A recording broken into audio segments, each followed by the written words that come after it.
Alrighty, today we had Edmund and Jared on. We went over like their new course they're bringing out, all about like spiritual counseling and growing as a community of men and women. It was insane. It was actually like, it started off one of those podcasts like, what's going to happen here? Yeah. And then so they have a biodynamic farm. So went into the Steiner, like the Rudolf Steiner biodynamic farming, why it's that compared to organic farming. Went into the details of that, but also just like little tips in life of like just those little bits of wisdom of reflection of your mind and psyche, and what is will, what is your willpower, what are you here to do, like where's your guidance come from? Should you should you reject negativity, or should you flip the coin, like bring in positivity? It was really cool, unique guys. And tune in. I really got like keep going.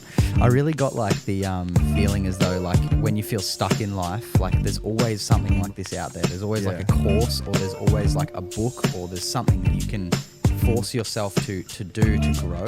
Yeah. Like instead of sitting still. I feel like their course would be sick if you want to jump on. But listen to this potty. I feel like after about 10-15 minutes it starts to get really juicy. So tune in.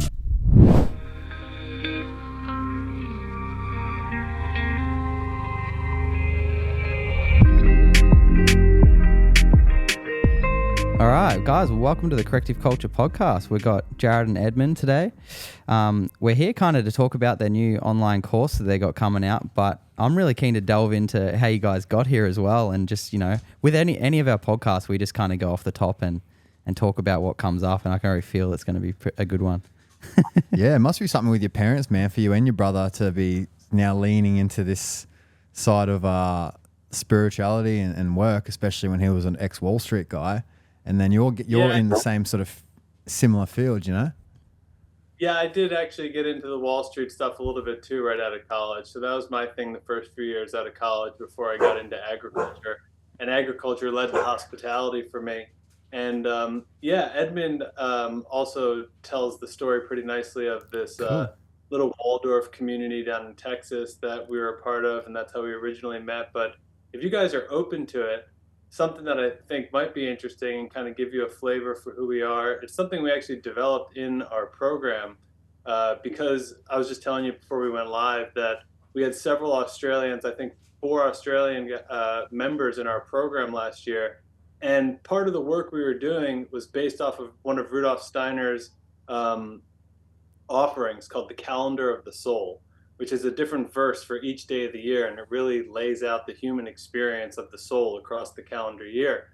And the interesting thing about doing that with Australians when we're in Texas or Edmonton, Idaho, is that the Northern Hemisphere and the Southern Hemisphere are obviously opposites. When we're right now at our winter solstice, you guys just had your summer solstice. Mm-hmm. And so we developed a brief guided meditation about harmonizing the Northern Hemisphere and the Southern Hemisphere, which if you guys are open to it, I think it might be an interesting thing to just drop into before we kick off bios and all that. Let's do it, man. I love that. Edmund, you willing to do a little hemispheric harmonization for us?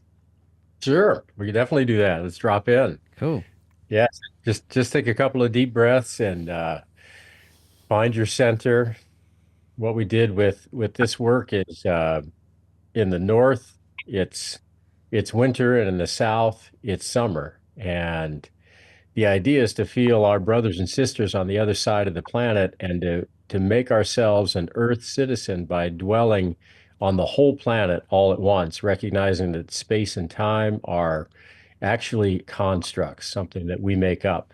And we can make space feel really tight or really expansive, whether it's big or small, metrically, physically or not. And time, the same thing. We can speed it up, accelerate it, or we can slow it down.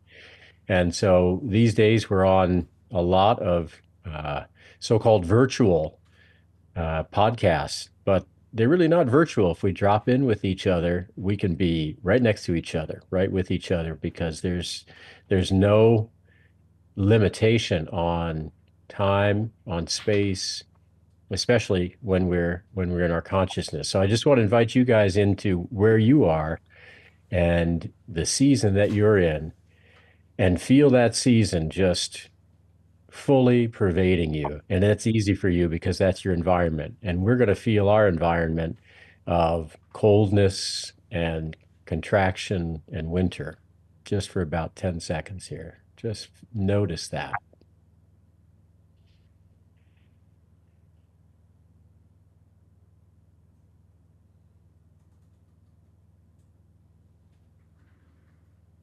And now each one of us is going to add the other one's environment. And just imagine that we're going to imagine we're sitting down there next to you, and you guys are going to imagine you're sitting there next to us right up here. So you guys add the contractive, cold, awakening kind of bracing quality, and we'll add the warm expansiveness.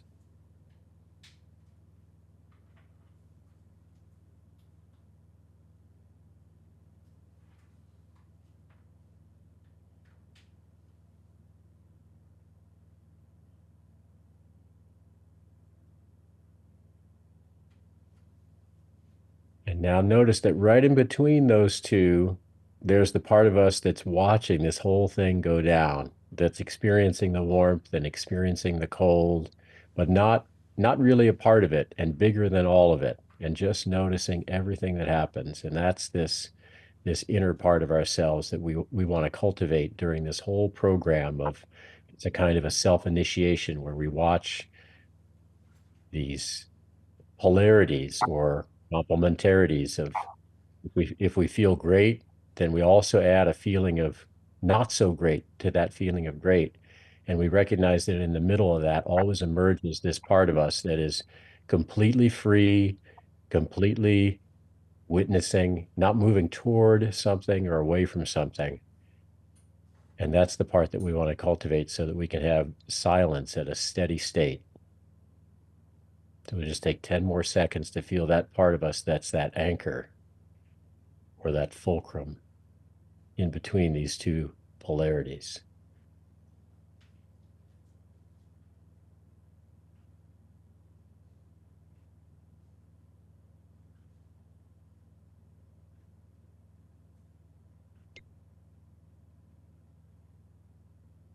All right.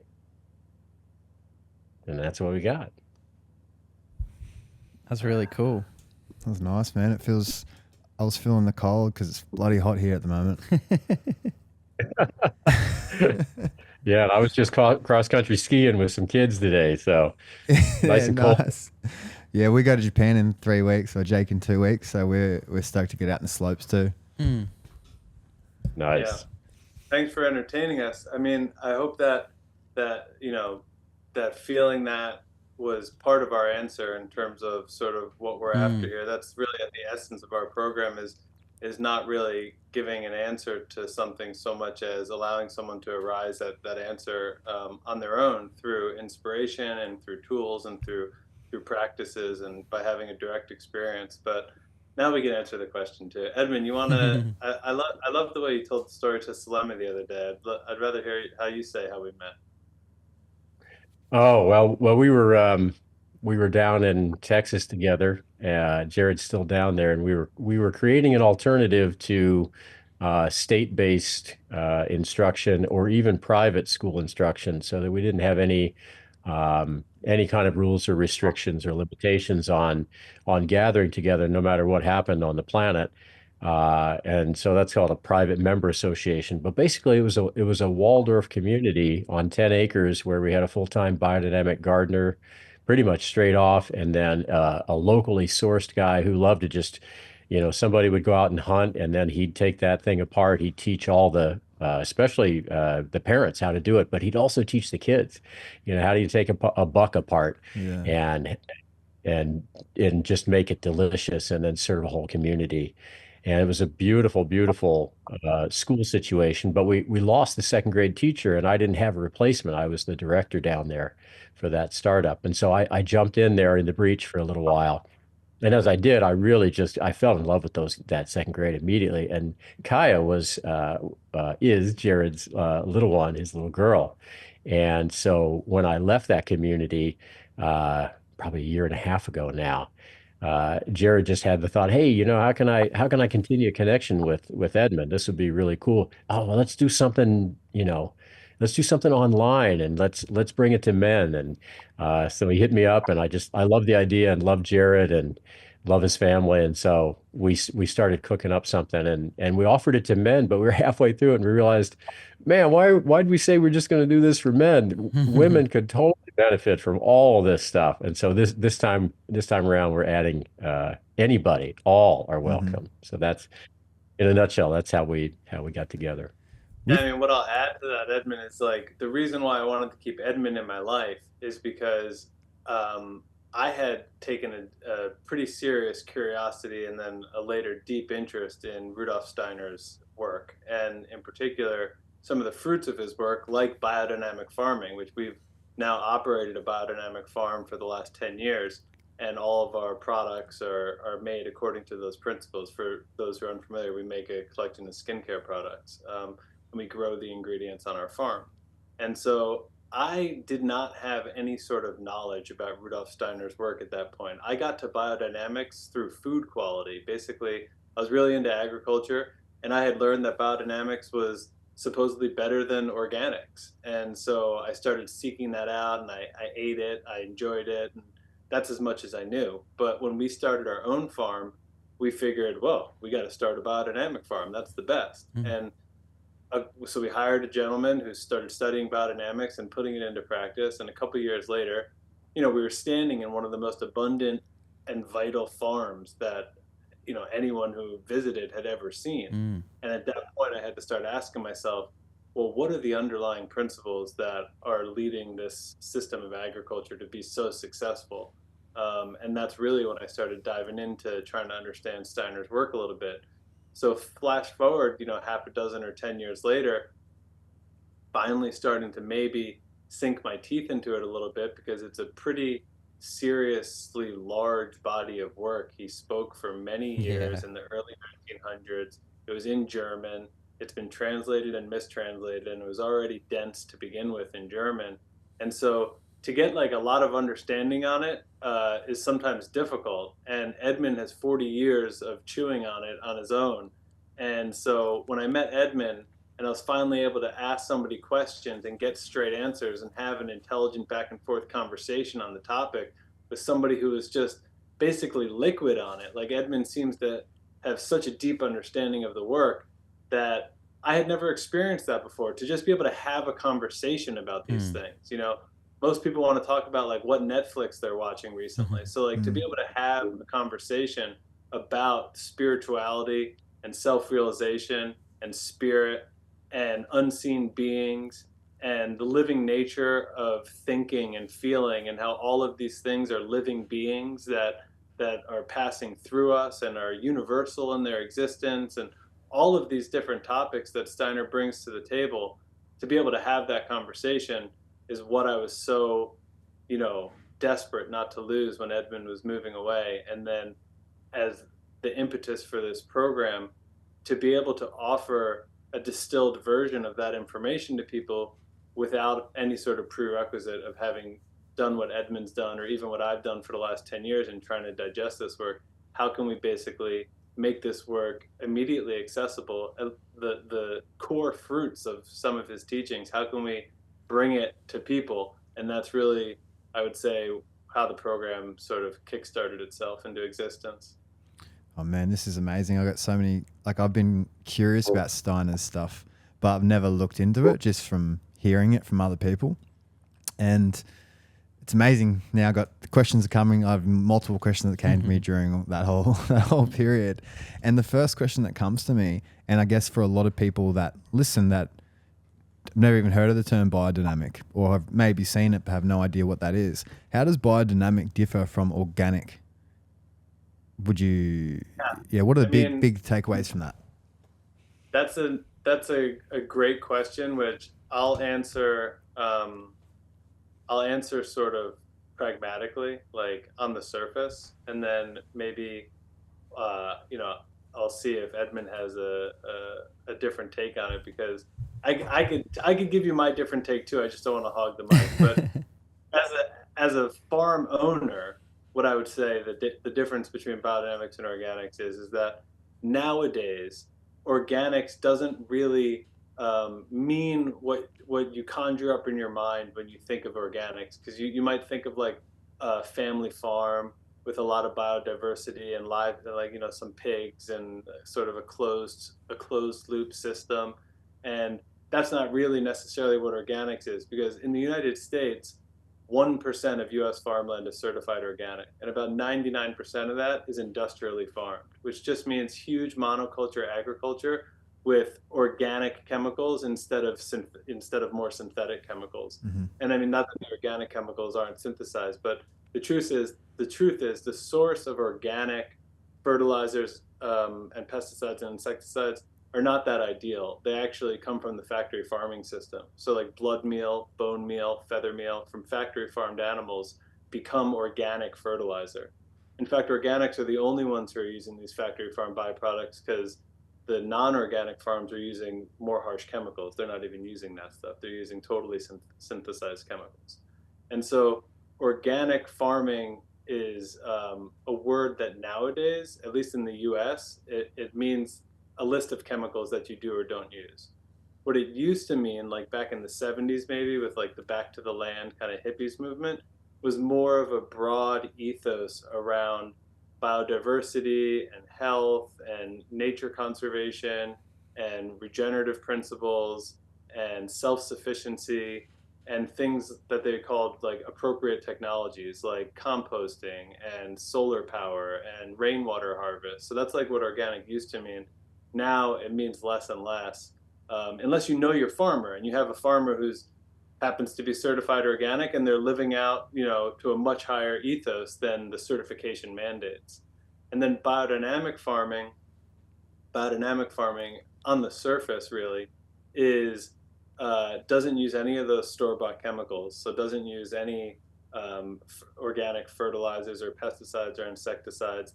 It uses a collection of remedies known as the biodynamic preparations, which the farmer either purchases from somebody known as a prep maker, or in an ideal situation, makes themselves on the farm from items that they grew on the farm or foraged off of the property in the wild.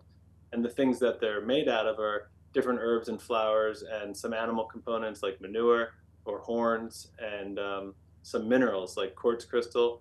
These things each of these ingredients has their own process of being buried in the ground for a period of time, and then being unearthed and either added to the compost pile, sprayed on the crops, or sprayed on the soil. And those biodynamic preparations, as they call them, are basically homeopathic medicines, because you use very, very small amounts for an entire farm. So it's not actually the physical substance that is necessarily doing so much as the energetic archetypal principles that formed that substance. The formative process behind those substances is what biodynamics is really after in that process. And so that's the process of biodynamic farming, is that you use the biodynamic preparations. And to be certified in it, there are other things that are mandated, unlike in organics. Like there's a mandate on a certain amount of biodiversity on your farm. There's a mandate on a certain amount of the farm being for wildland spaces. And there's various other mandates about what you can and can't do on the farm. But that, at the end of the day, after somebody who owned and operated a biodynamic farm for the last 10 years, I've come to learn that that's not really like what biodynamic farming is at the end of the day. And I'd be happy to share my answer, but I'd also love to hear Edmund's. Like, what do you think it is at the end of the day, Edmund?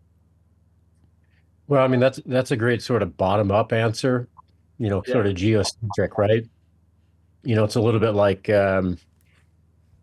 how do we look at geometry from a Euclidean perspective, and then how do we look at it from a synthetic perspective? So um, if you look at it from a top-down perspective, and you realize that the basis of what we are is energy, the idea is to raise the consciousness of the soil itself, which then feeds into the plants and the animals as an individuality, to give it so much consciousness and attention that it becomes an individuality in itself. And this is the serious work of being a biodynamic farmer, is having that kind of relationship to the soil, that soil can literally become conscious.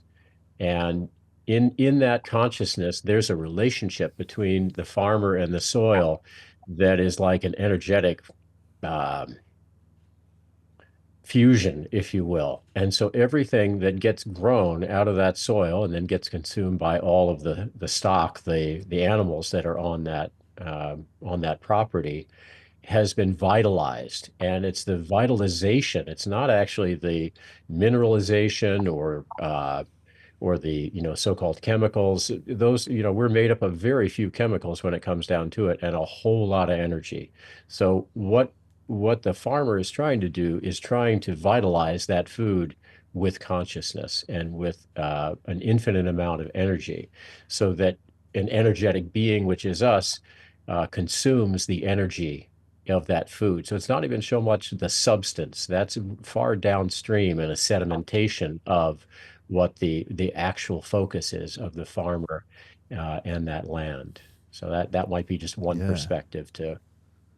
That's cool. Yeah, it's so good. Hey, Rudolf Steiner. I remember reading one of his books, Nutrition and Stimulants, and I remember that was such a great book, man. He's talking about just how bad white potato was and how good it is for the palate, but not good for the gut.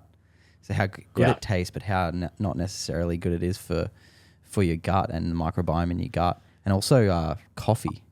He talked a lot on coffee, and he's like, and vegetarianism. I remember listening to his thing on vegetarianism. And that was really interesting. Hey, he's like, if your soul guides you to that, then that's good for you for that period of time. And I was just like, it's such an open view. Yeah, back in, what was it, late 1800s, early 19s? Yeah. So, and I know I've heard Paul talk about him so much and how he's just like, it's going to take lifetimes for people to really understand the depth of his knowledge and his spirit. Hey.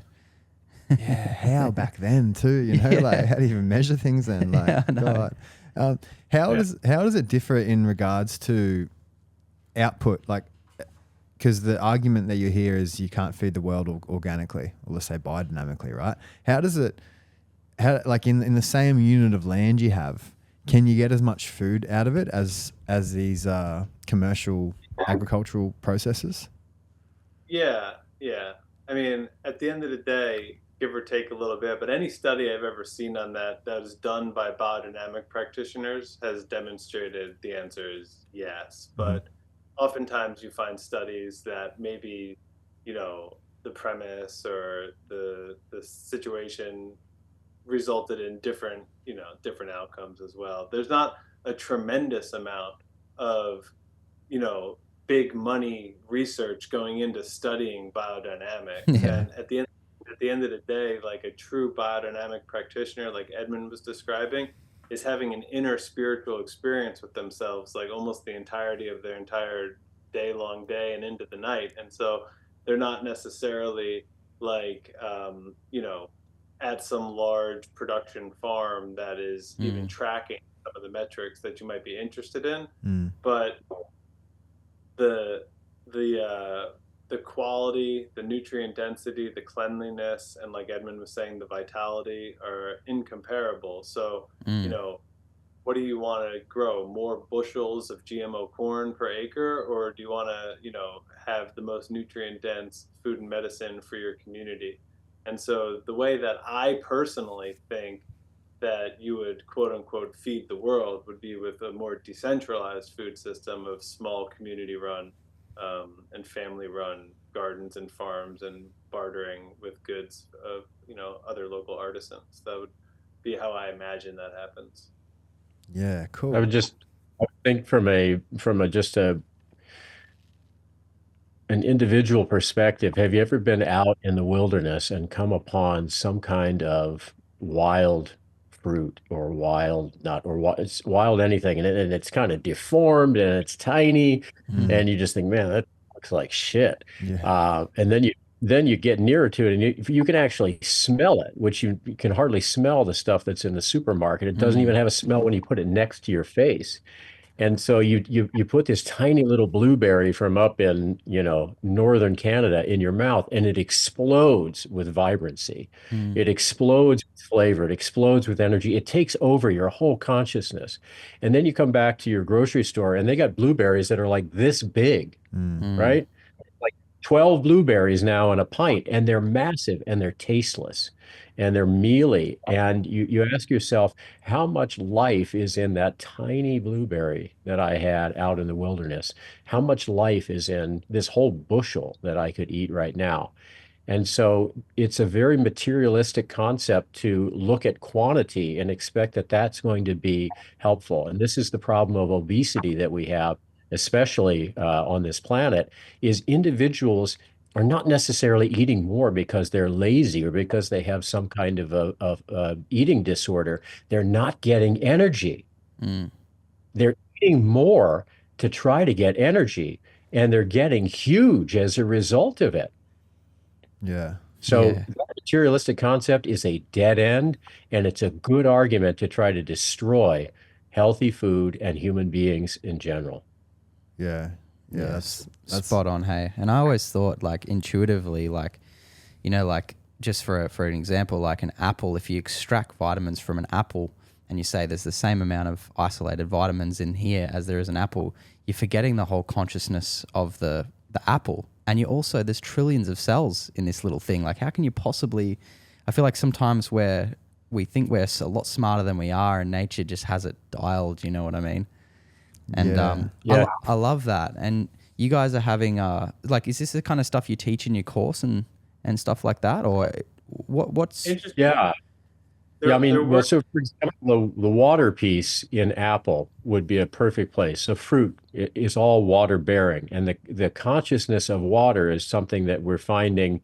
There's a doctor, a professor at the UW, University of Washington, looking at fourth phase water, which is a plasma state, and recognizing that the level of intelligence there is just, it's beyond yeah. fathomable that what water can respond to. And when we think about what we're made up of, again, from a material perspective, it's about 70% water, but this doctor is realizing with his team of researchers that molecularly we're 99% water. And so this capacity to have water that's living, like this water right now, it might be a plastic container I'm drinking out of, but I just filled up that plastic container out of a spring that flows out of a mountain, and it's been tested, and it's some of the purest water on the planet. And that capacity to take that in and it matches what we are inside, that water is conscious and that we're conscious, there's a symbiosis there that again has nothing to do with the chemicals and nothing to do with the fiber in the apple. Sure, those things Mm. are again downstream, they're helpful, but the vitality that's in water, and what Steiner suggests is that water actually is the lowest body that an angel can inhabit. Mm. So we often get a lot of amazing insights when we're in the shower, when we're in a lake, and you wonder why that happens. Well, there's a higher consciousness that we're able to be completely immersed in for that period of time. And as Jared said earlier, those beings are literally flowing right through us. Our skin is porous, so we're drinking it in through our whole system. Oh yeah, I'm big on the water at the moment. I'm like charging my water, and I've got reverse osmosis and I've got spring water.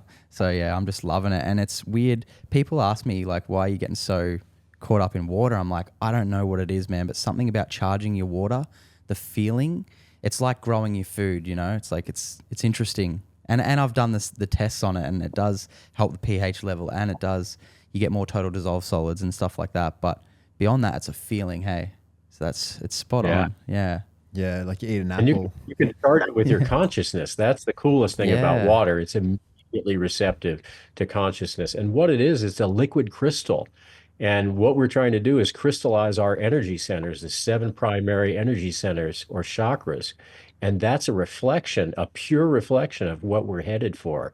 And once we're able to crystallize like that, we're a healing presence wherever we go. Mm.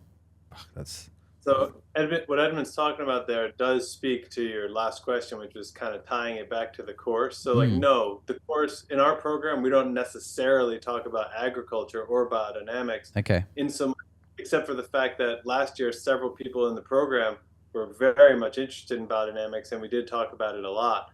but the program will end up being whatever the members bring to it. So everybody's having a direct experience in their own life. And so whether or not they take a particular interest in biodynamics again this year is left to be seen.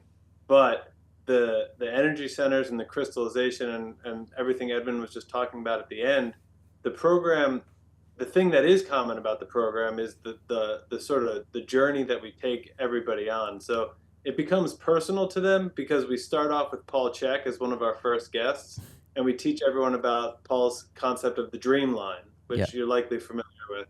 And for those who aren't, it's in a nutshell, your North Star, the thing that really gets you out of bed in the morning. But Paul has a whole process for arriving at it. And so once people have identified their dream within the first week or two of our program, or at least begun that process, all the work we do together becomes about whatever is going on right in their life at this moment and what their highest dreams are for this phase of their life.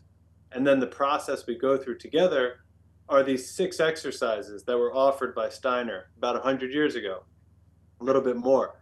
And there's 6, we call them the 6 levels of mastery. And so it's a 12-week program. If we haven't said it already, it's called Being Human, and that's really the objective. I would say that might be like a pretty good nutshell of describing Steiner's entire body of work. But the levels that we go through are called thinking, willing, equanimity, positivity, openness, which you already picked up on earlier, and then balance. And then when you get to balance, the last level, so to speak, you learn that the levels are not exactly linear. They can happen in any relationship to one another. And that the last level is actually the synthesis, the harmonization of the 5 prior.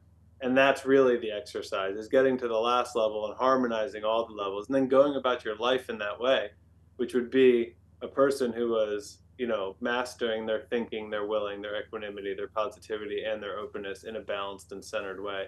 And that person is basically able to perform higher and achieve, receive benefit in all areas of their life simultaneously, because it's coming from the center of their experience out. Sick. Yeah. And is that the whole, so you said it's 12 weeks? The program Being Human is 12 weeks. We meet every Tuesday and every other Sunday. Okay. And our times are pretty friendly to the Australian time zone. And every Tuesday we meet for an internal session, we call it. That's where the members are discussing the work of that week, whatever has been going on that week. Every other Tuesday we have a visiting master come in. And I'm not sure if you're familiar with all of them, so I'll just kind of describe them quickly. But Paul Chek, who you guys obviously know. Yep. Gabby Reese, the iconic volleyball legend and co-founder of Laird Superfoods. Cool. Asha Nayaswamy, who's a disciple of Yogananda. Mark Wallen, a best-selling author on intergenerational trauma. Allison Charles Story, who's a shaman and a best-selling author, has an oracle book and deck on animal totems. My brother, Jason Picard. Yep. Mike Salemi, 2-time world champion, performance expert. Eben Britton, former NFL player turned yogi and host of the Ebb and Flow, author of the Ebb and Flow. Dopero, who's a medicine song woman and a sound healer, my favorite musician. And if I'm not forgetting anyone, the last one is Dr. Teshna Balu, who's a pioneer in meridian therapy and tapping and neuro-emotional technique. And so those folks come in spiraled around our journey of the 6 levels of mastery. And each week, Edmund and I release a document that is one of those 12 steps of that process. And we go through it together as a community. And the growth is, extremely compounded in the community because, like I said, most people don't have people in their life to talk about this stuff with. And by the end of last year's program, a third of the group refused to let it end. So we actually started a second group. We called it the Inner Circle. And we did an ongoing study group, which has now met for the last 3 quarters in a row.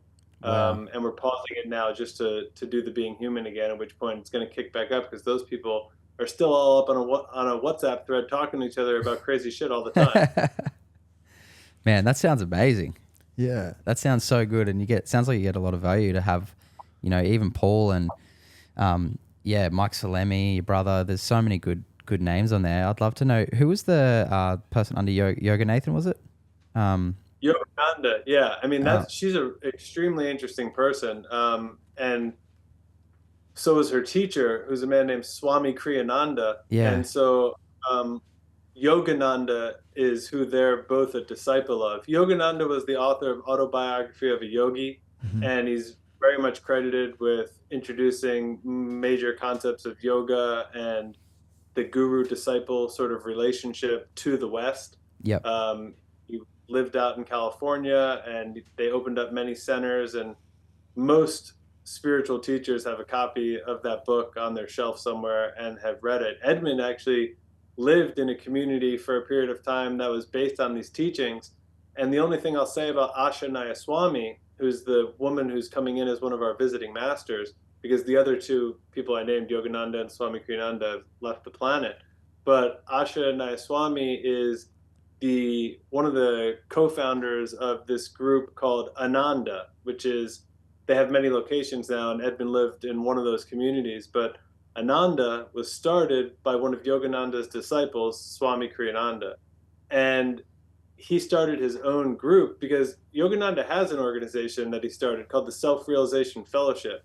And Mm. formerly, before I read Asha's new book, that was the only organization I was actually familiar with. I did not know about Ananda or any other teachings other than the Self Realization Fellowship, which is internationally known as Yogananda's, the organization that he founded. But this gentleman, Swami Kriyananda, was actually kicked out, like excommunicated from that community 10 years after Yogananda passed. So when Yogananda passed, he was like one of his right hand men and in charge of the monks and the international sort of representative of the organization.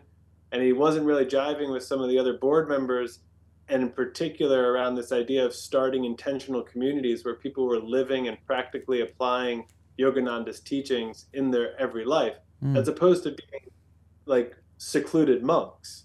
Yeah. And so there started to be a rift in that organization about, are we more monastic or are we starting what they call these brotherhood communities?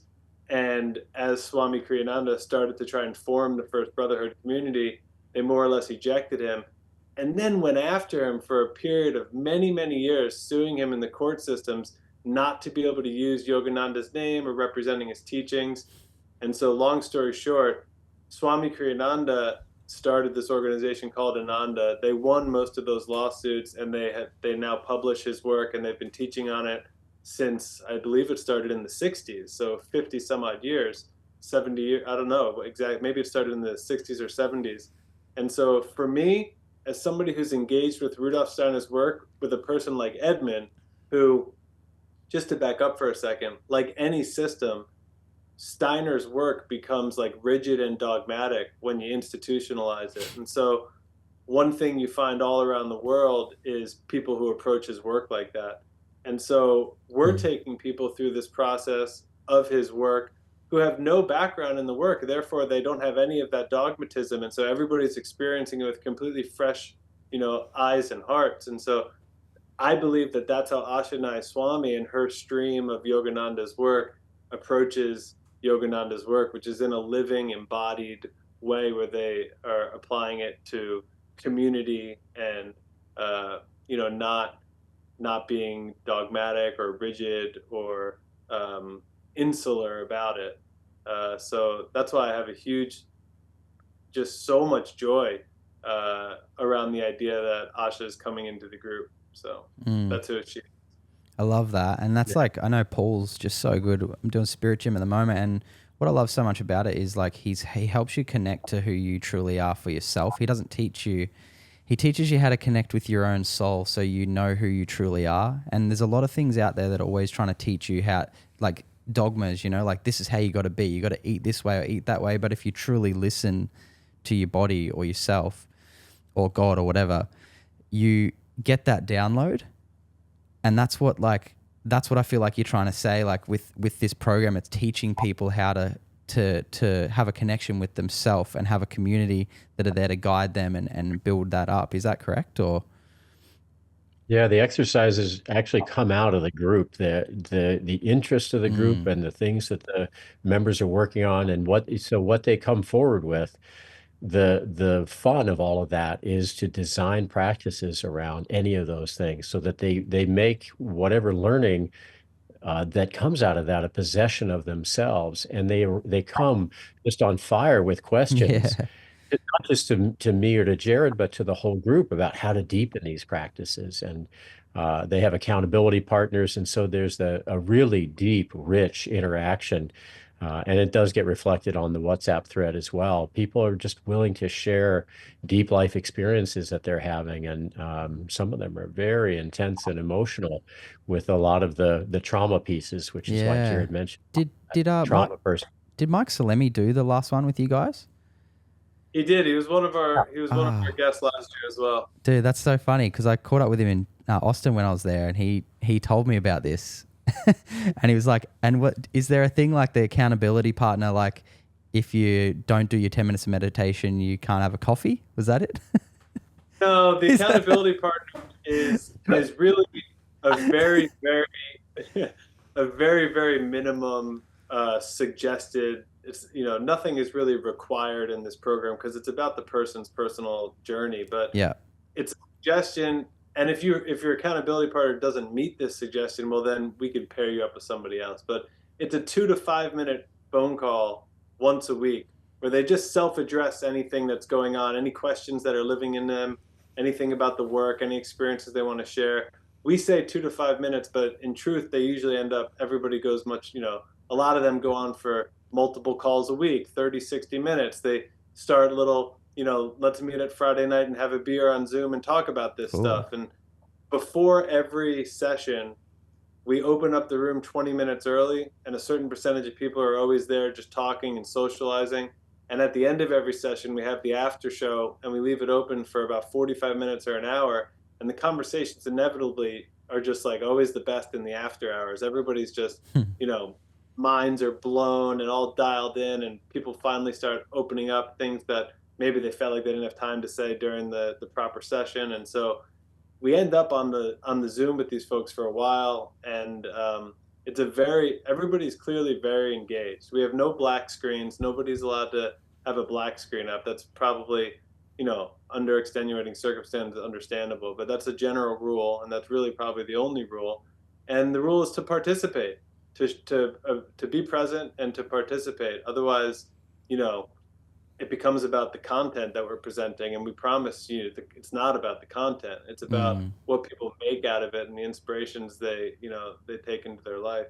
But like, also just at a basic level, like the value of this is life lasting. Like, how many times this year have you spent 2 weeks thinking about thinking?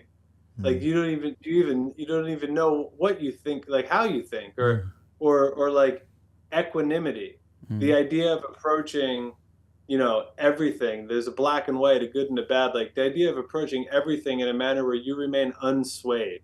So you go through life with unswayedness. I mean, how often are we really thinking about that, other than we're generally responding to our emotions as they pop up, like, oh, I'm angry, oh, I love this, I'm happy. But the practice of equanimity that is taught in this program would require that when you're feeling, let's say, sadness, Edmund alluded to this during our opening meditation, but as you're feeling sadness, you would actually cultivate the feeling of happiness.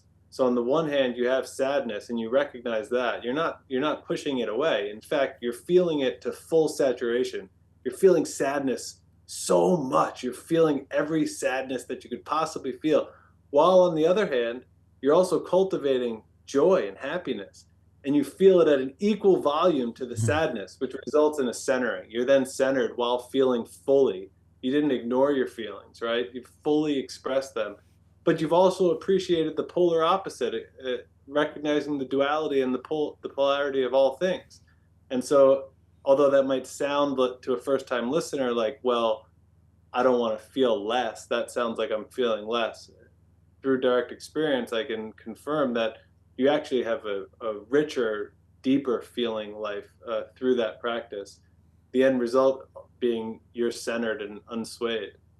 So that's a 2-week cycle in the program. Imagine approaching your life like that, right?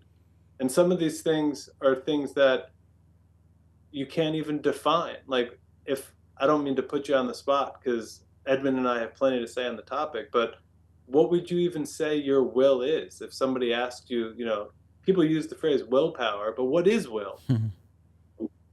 Well, would you entertain me with like whatever comes to you on that? I'm just curious. Will. What is will? Yeah, like, yeah, will, I guess I've always thought about it. Well, I haven't thought about it. That's a good question. But I guess now that you put me onto it, what is will? I guess will is maybe for putting on an unconscious direction of where I want to go, or what do I stand for, or what do I want, and then is that strong enough is the will for that strong enough to overcome the obstacle in front of me? If that makes sense. I mean, that's really pretty beautiful. You talked a lot about a lot of aspects of will. You certainly weren't totally off track or anything like that. It's hard to talk about.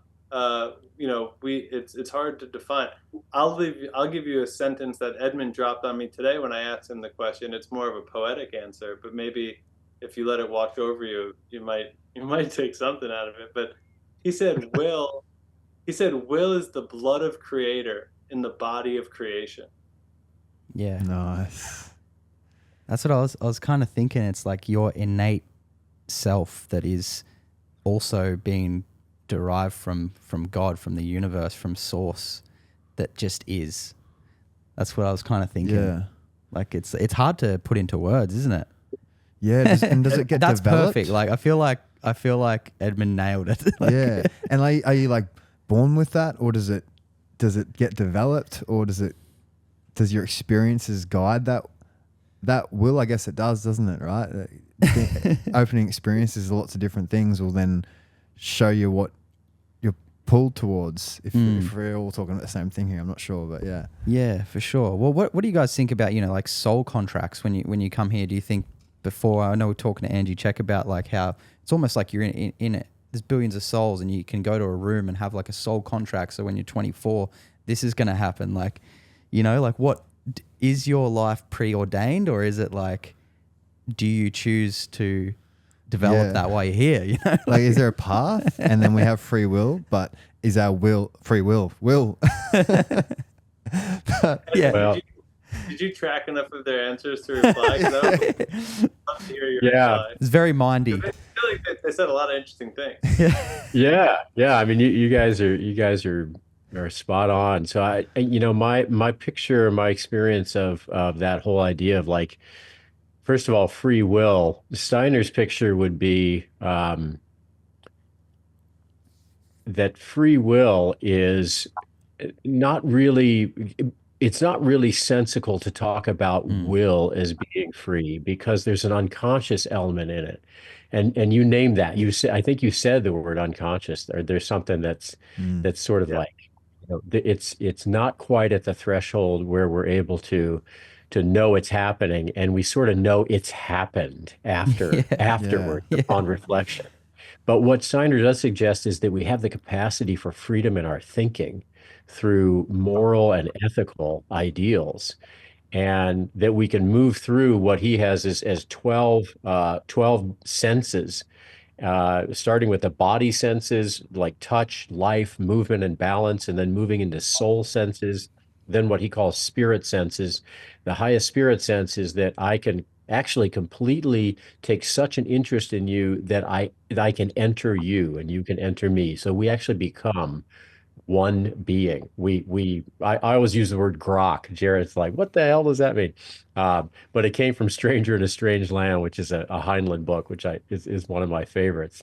And it's like, how do I completely understand the other and have the other person be like the only person that's present for me in all of existence when we're together? How do I be completely present to that?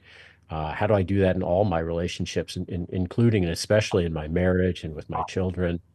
And that freedom in thinking gives us the capacity, because we're infusing the thinking with will. and we're infusing it with 7 different levels of will from the lowest level of will, which is instinctual or reflexive, to the next level of will, which is our impulsive will, which we have more of an ability to restrain. The third level of will is a desire, which can be from the lowest desires to the absolute highest, most exquisite desires. The fourth level at the heart center would be our motive will, which is largely again hidden from us. We call it hidden motives, and we learn upon them usually after our actions.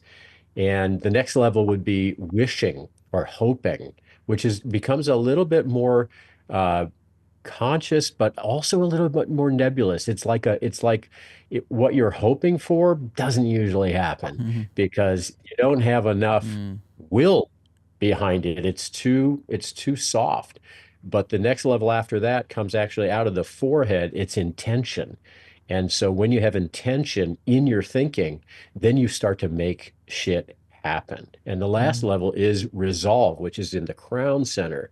So that's the seventh and highest level of will for Steiner. And if you have resolve in your will, then basically it's like it comes from the future. And what you tell people you're going to do, they feel that you've already done it. They Mm. feel that it's already happened. They're like, Did you do this already?" You say, I haven't, but it's as good as done. And Mm. you can tell from the word of that person and the resolve coming behind it that it is already done. And so the blind instinct is sort of the lowest level that we have no control over unless you're a Himalayan yogi and you do practices for 20 years. But we're householders in the world now. We've got kids, we've got families, we've got stuff to do. Mm.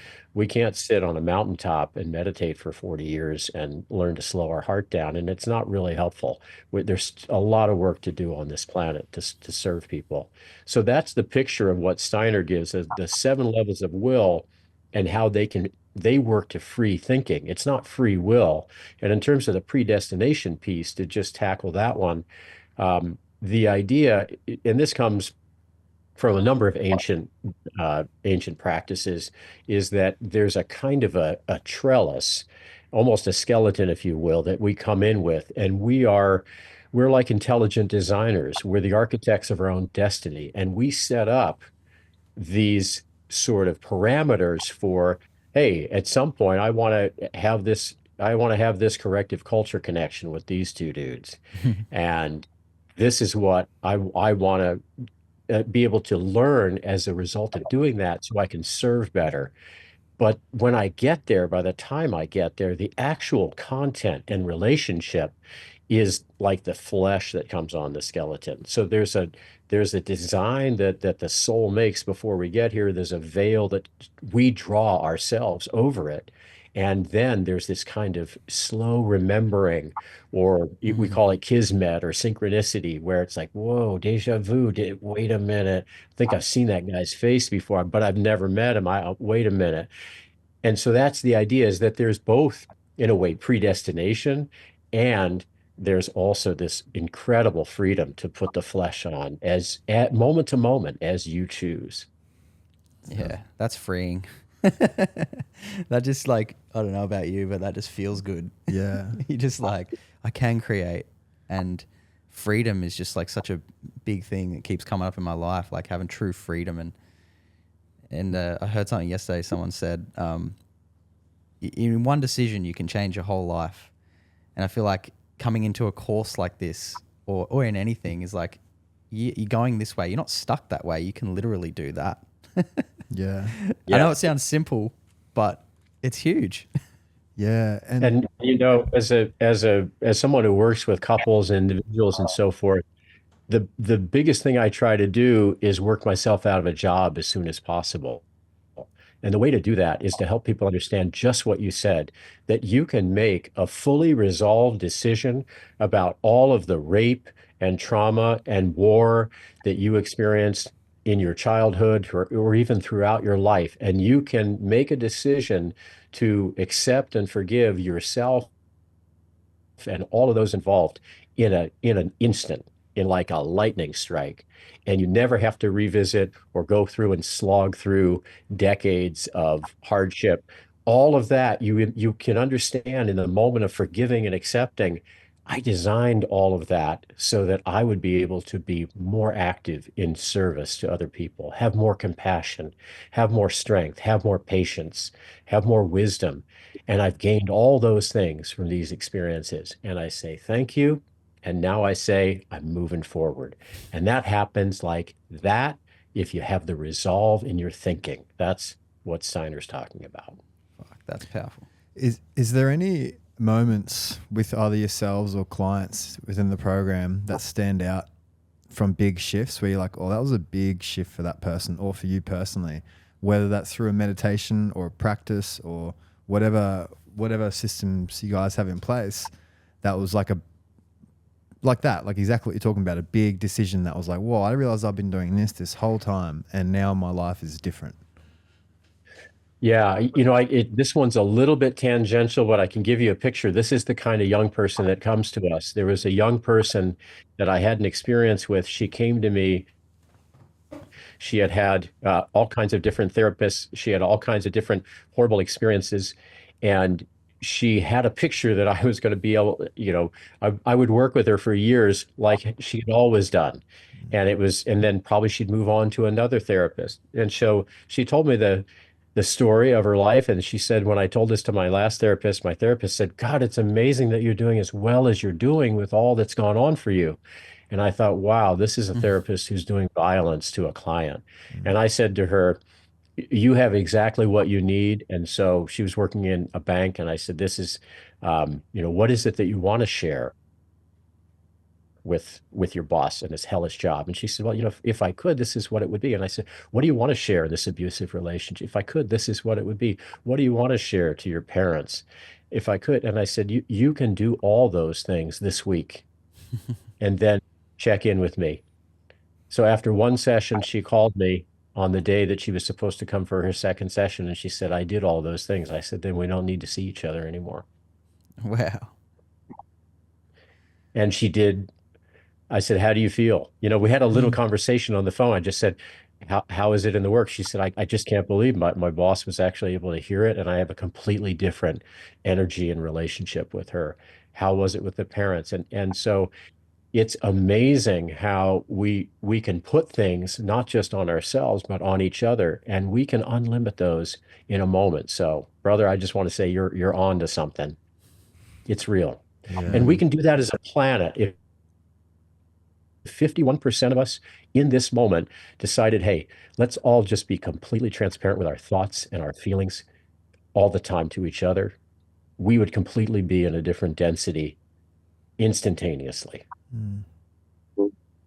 I like that. Yeah. I was just thinking about how I can apply that in my own life. Well, there's also like Each one of us in our own life. there's the opposite of the death by 1,000 cuts. You know that expression? Like it's sort of the opposite of that too. That it's like whatever, life by 1,000, positive experiences. Because constantly throughout the program, like I was saying, I mean, if you're focused on thinking for 2 weeks or willing for 2 weeks, and every single day you're doing a few minute contemplative exercise on this topic, it's amazing what starts to unfold in your mind. And there's these 7 days, 8 days, 9 days. Okay, I'm on day 13. I'm on day 14. Thinking's about to finish. And the way these practices work is they don't end when one goes to the next. So when you get to willing, you don't just go from thinking to willing. You stack thinking, and you do thinking and willing as your daily practice. And then when we get to equanimity, we stack it and we do thinking, willing, and equanimity, so that when we get to 6, we don't have to start integrating from scratch. We've been integrating all the way along. And so just imagine the benefits and the little tiny the lenses that you take off as you go. And the 2 weeks of practicing positivity, 2 weeks of practicing openness. I mean, the micro changes that you accumulate through your life, and you start talking to your partner different, or your colleagues at work, or your boss, or your employees, the grocery store person, the strangers on the street. I mean, when you get into thinking like this, you start, and you're heading towards that 12th sense that Edmund's talking about, complete union with all other beings. I mean, you start really looking at the world differently, and it's hard to count the shifts, and it's hard to count the benefits. They're so small and pervasive. Just it becomes everything becomes different when you start thinking, feeling, and willing differently.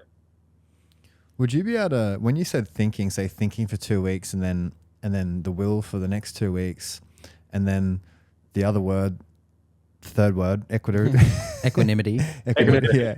It's funny. This morning I downloaded a vocabulary app to increase my vocabulary. But anyway, so I feel like when you guys have been dropping some words like, oh, that's a nice word. I like that. but from a practical perspective, like, so what does that look like for someone joining the program? Especially, I really like the sound of practicing positivity. Is the work witnessing the negative thought as quick as possible, I guess, and before it becomes a reaction, and then flipping it? Or when you say cultivating positivity, is that sort of the same concept of like the coin flip style?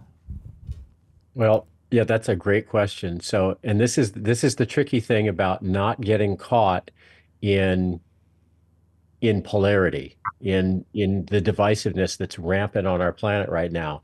This is why equanimity comes first before positivity, because what equanimity teaches us is that when we feel positivity, it's a contrast, right? We see the contrast and we start to feel, oh yeah, that's a negative thought. And what we notice is that we move to fix it or to change it immediately. And that's actually being negative toward negativity. To be positive toward it is to support your defenses that from childhood actually enabled you to survive, and to take a loving interest in them and to pay respect to them. So you get that negative thought and you're able to study that thought, to welcome it and to gain insight around it. And that's ahimsa, or a nonviolent approach to the self.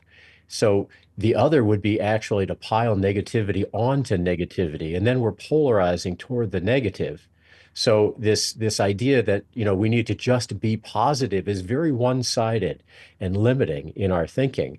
Once we are able to welcome negativity, all of a sudden we realize, wow, it's just flipped and become a positive experience.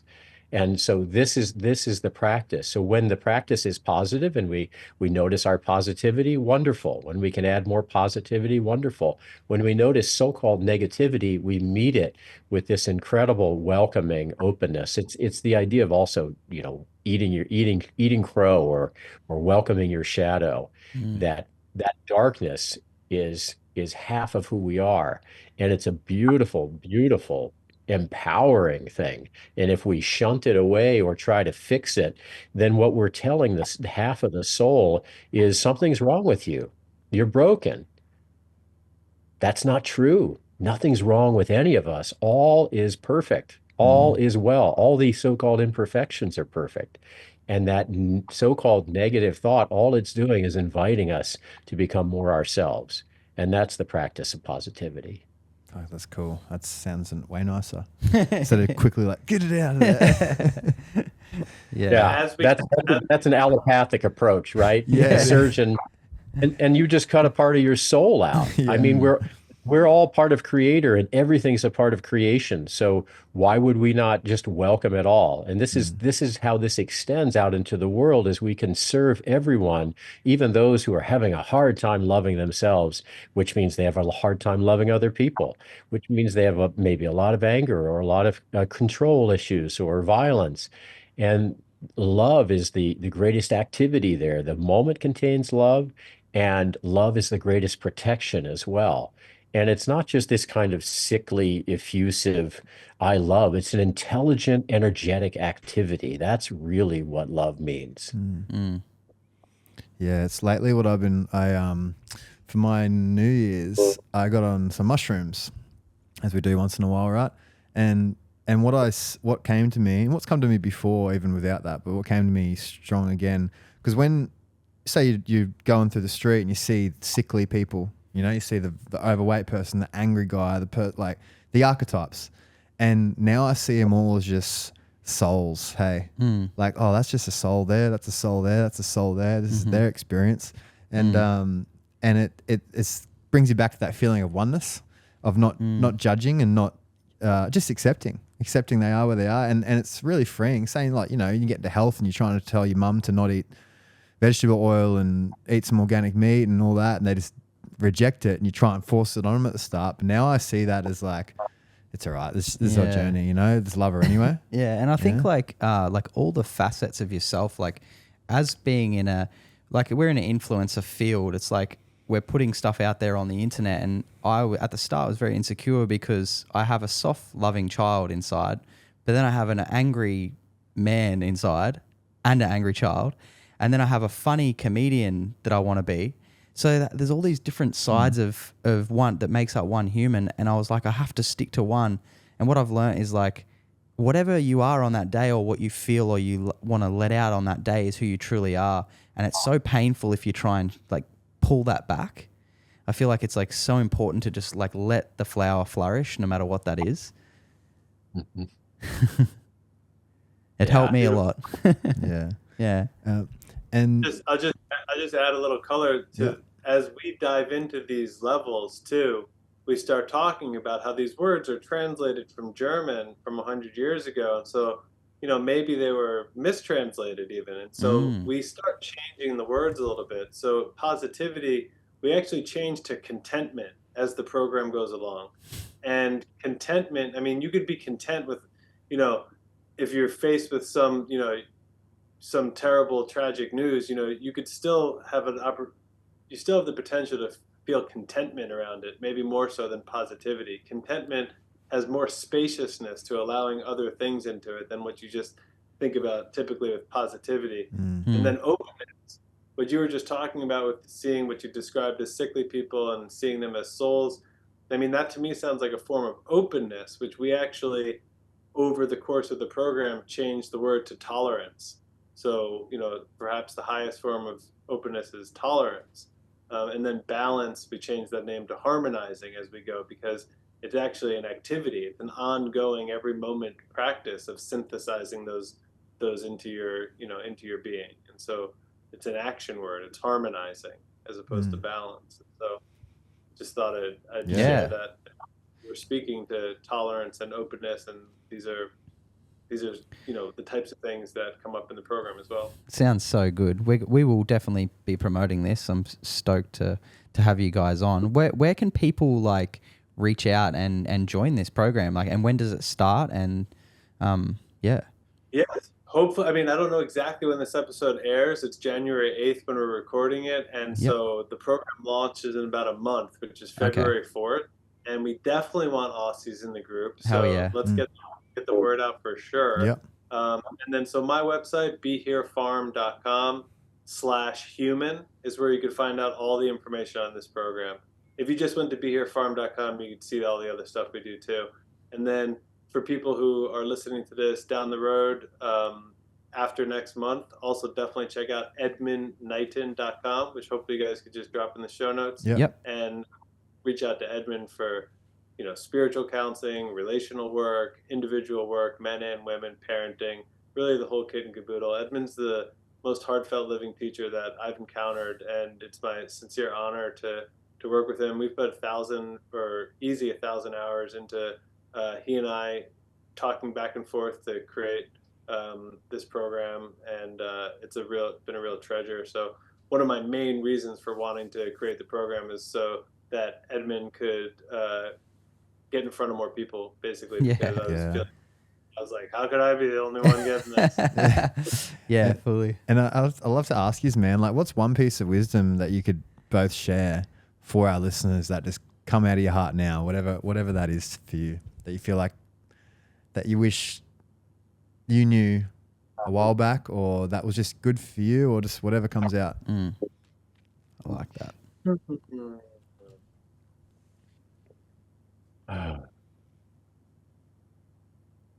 I guess for me, what came right when you asked that was that everything is movement. That the human being was built out of movement. That the brain was built out of movement, and it was built for movement. It was built to pay attention to movement, and that means movement is everything. That the movement of thinking is something that we can actually grasp and note the quality of the movement of thinking that comes from people, the quality of the movement of feeling.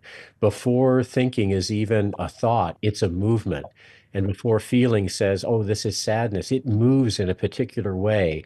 And you can study that, and it's unique in every human being. It's not just, oh, she's sad or he's sad. It's, okay, let's take away that concept of sadness and let's just see what's moving right now while this individual is experiencing whatever they're experiencing. How can I track that?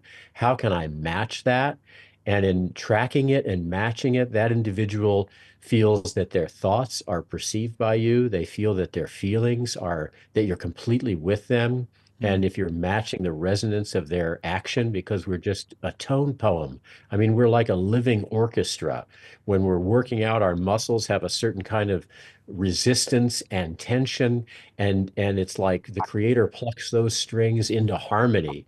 And so each one of us is like an orchestra moving through the world, seeking out resonance and harmony and melody and feeling dissonant sometimes. And that's what the process of life is to experience it as that musical movement. It's a sacred mathematical geometric, it's like life is a sacrament. And if you're able to experience that flow, then all of the actions and feelings and thoughts of all of the people around us can be matched, and they can feel that you completely, completely resonate with them and get them. That's nice. Yeah, nice. That's nice. Top that, Jared. Yeah, he took mine. I was reading Jared's mind the whole time. That's what you guys, just so you guys know.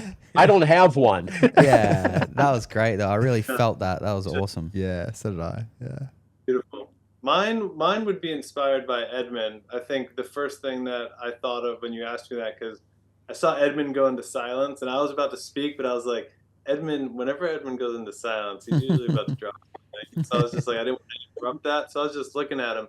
And what came to me was to be more vulnerable. That's something that I get from watching Edmund. I mean, Edmund can be in the middle of describing something to you and he'll just start weeping. Not in any sort of fake way, but because he's really feeling it. And it could be because something was so beautiful, or someone looked the way someone interacted with a child, and you just look at him and be tears streaming down his face, and I'll say, I haven't cried in like 6 years. And so I think what I'm learning from Edmund is to be more vulnerable in every way possible. That's cool. Yeah, normally, that gets maybe a bad rap. Like, you don't want to be too vulnerable. But I think I'm going to practice more vulnerability. Yeah, and there's a power that's attached with that, I reckon, from the outside. Like, I reckon Jake's pretty good at that. And in regards of just saying the truth of like, oh, I didn't feel like, when that happened to me, I felt really little and this happened to me. And like, most people would sort of hide that and think it makes them look weaker.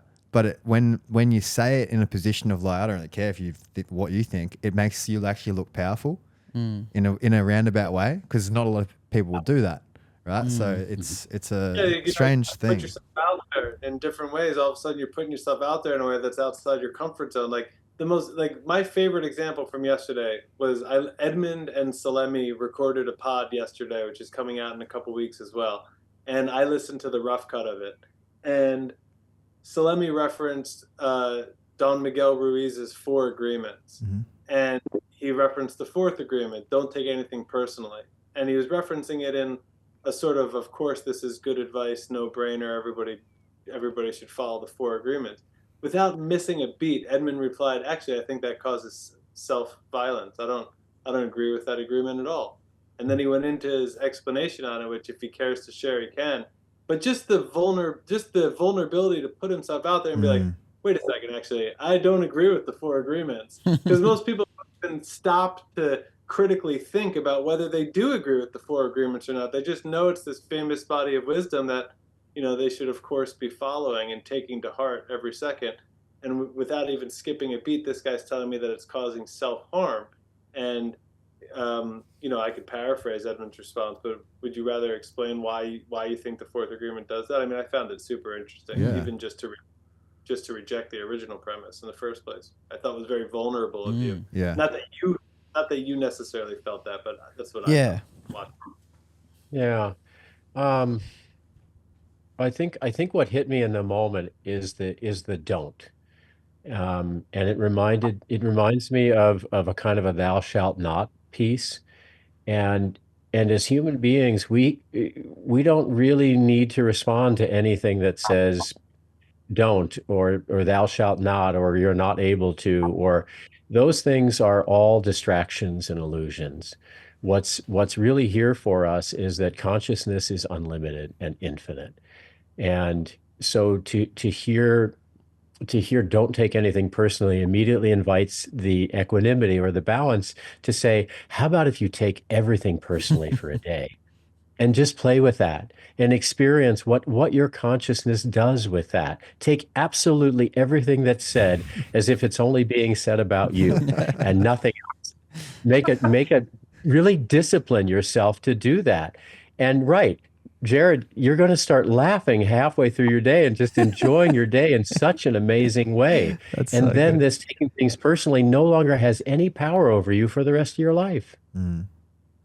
Instead, if it's don't, it's this feeling of that there's something that might impact me. There's something that might make me feel lesser. There's something that I need to avoid. And I just don't experience life that way. I experience life as, let's take it personally. Let's try it out. I mean, come on, it's all about experience. Everything's about the creator experiencing itself, and we're that little drop of creator experiencing itself. So the creator's probably not like, well, don't take it personally. The creator'd be like, could you try that out? Yeah. I'd like to experience the personally thing.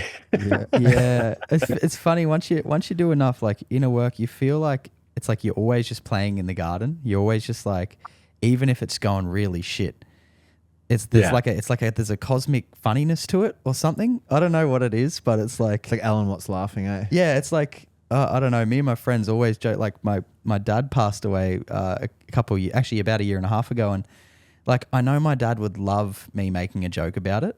You know what I mean? And me and my friends all make jokes about it. I'm just like, it's Yeah. funny. Like we're all dying. Yeah. Yeah. But I love that, man. I'm gonna try and do that. Take everything personal for Because it will make you laugh. yeah, 100%. Yeah, you're like, oh, this like that's how you could do it. It makes you feel like you want to laugh because you're like, oh, that's right. Like nothing actually is personal. Yeah, yeah, Yeah, and I got to give a little prop back to Jared. The laughter and the humor is one of the most empowering things that I experience in my world, and most of my experiences with Jared just end up in uproarious laughter, and it's his fault. So I just want to say that's such an incredible, freeing gift. And so-called negativity or lesser than thoughts and feelings have a tough time swimming in that pool of humor. Yeah, fully. It's just the highest Yeah. vibration, isn't it? Yeah.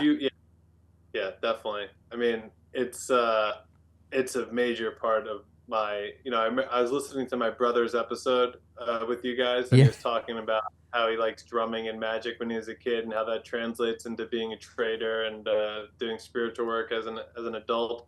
I was just thinking about what I liked, and like I eventually got to it in a way that made even more sense. But I was just like, I'm pretty sure it was stand-up comedy. So it's like, even at age 4 or 5, I was listening to Eddie Murphy Raw. That's I was yeah, pretty much yeah. comedy my whole life. But if you watch the screens on our program, because a lot of times people will mute if other people are talking, you just see people belly laughing left and right. The whole time. Everybody's cracking up the whole time. So it's definitely one of my favorite parts about our groups. Man, that's so good. man. So guys, thanks for coming on. It's been Yeah. an awesome chat. Oh, thanks for having us. Yeah, really, Yeah. really enjoyed it. I'm going to be listening to this one back, and obviously we'll chuck all your details in the show notes. And for anyone here in Oz, and for there's a fair few listeners in the States actually, yeah, jump into these opportunities. Might as well. It's being around. It'd be fun. It'd be fun to look into yourself and feel supported in a group when everyone else is doing it too. And then someone will share wisdom. You're like, oh, I think I do that too. And then it's always a good thing. It's never going to be a bad thing, right? It's always going to be a uplifting thing. Yeah, definitely. Yeah, thank you guys. Everybody is teaching and learning simultaneously the whole time through their participation. So it's a real group effort. Yeah, thank you guys so much. We loved it, and look forward. Yeah, to let's do it again sometime. Maybe we could do one individually with you guys too. I mean, it's awesome to. Yeah, it's been awesome. I would love to learn more Sure. about each of your Anytime. stories. Yeah. Hit me up when you're in Texas. Yeah, Yeah. definitely will, man. I'll be out there. I think just June. I think it's gonna be hot. Yeah, you go for heat to heat. Yeah. Coming to have a sauna. Wonderful. All right, guys. Thanks, guys. Great. Appreciate it. Thank you. Yes, legends. Thank you.